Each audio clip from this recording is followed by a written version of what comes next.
Oi, gente, e aí, como é que vocês estão? Bem? Espero que sim. A aula de hoje vamos falar do verbo ter no sentido de existir e no sentido de posse. Para isso, recomendo que você assista a minha aula sobre sujeito. Está aqui no canal, procure minha aula de sujeito, definição de sujeito e depois volte para cá. Bom, verbo ter no sentido de posse e verbo ter no sentido de existir. Vou começar falando do verbo ter no sentido de posse. Uma frase como Mariana tem um pássaro de estimação. Quem é o sujeito dessa frase? Para eu saber, eu pego o verbo e faço a pergunta. Quem é que tem um pássaro de estimação? Resposta? Mariana. Mariana é o sujeito. Bom, esse sujeito Mariana teve a posse do pássaro. O pássaro pertence a Mariana, é dela. Então, o verbo ter nessa frase está no sentido de posse. Mariana possui um pássaro, o pássaro é dela. Mariana tem um pássaro de estimação, o pássaro é dela. Verbo ter no sentido de posse. Agora observe, se eu digo assim, tem um pássaro na mesa, eu posso pegar o verbo ter nessa frase e substituir pelo verbo existir? Posso. Existe um pássaro na mesa. Quando isso acontece, quando eu posso substituir o verbo ter pelo verbo existir, eu digo que eu estou com o verbo ter em uma frase sem sujeito. Não tem sujeito nessa frase. O verbo ter aí não está no sentido de posse, está no sentido de existir, porque eu disse tem um pássaro na mesa, é a mesma coisa que dizer existe um pássaro na mesa. Então, quando acontece isso, o verbo da frase, ele é chamado de impessoal, porque ele não tem sujeito. Lembre do in de impossível, o prefixo in, na palavra impossível, in de não, né? Não ser possível. Então, o impessoal, lembre do in de impessoal para não ter sujeito. Então, quando o verbo ter está no sentido de existir, ele não tem sujeito e por isso ele é chamado de impessoal.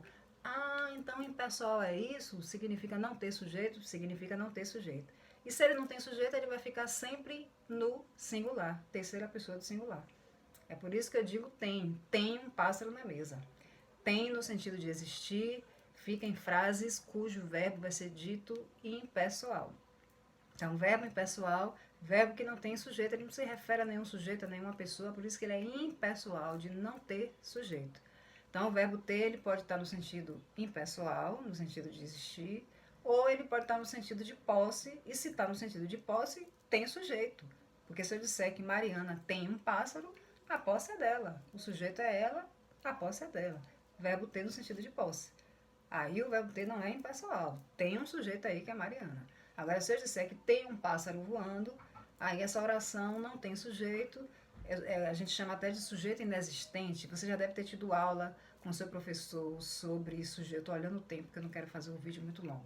Você já deve ter tido aula com seu professor sobre classificação do sujeito. E já ouviu o professor dizer sujeito inexistente. Quando é que o sujeito é inexistente? Ah, quando a oração não tem sujeito, porque o verbo é impessoal. Então, o verbo impessoal, ele aparece em frase que não tem sujeito. Então, o verbo ter, ele pode ter sujeito, ele pode aparecer numa frase com sujeito, e isso vai acontecer se ele estiver indicando posse, e ele pode aparecer numa frase que não tem sujeito, é porque ele está no sentido de existir. Então, é simples.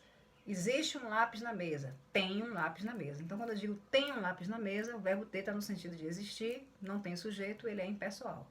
Agora, se eu disser que Patrícia tem um lápis, aí tem tá no sentido de posse, porque tem sujeito. E aproveitando, gente, tem com acento circunflexo é quando o sujeito está no plural.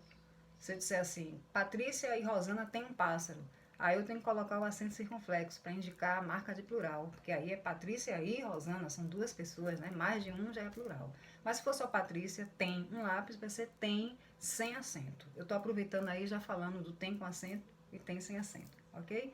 Espero que eu tenha tirado a dúvida. Se gostou da aula, indique para os amigos. Se não gostou, indique para os inimigos. Se não se inscreveu no canal, se inscreva e ative o sininho. E bom estudo!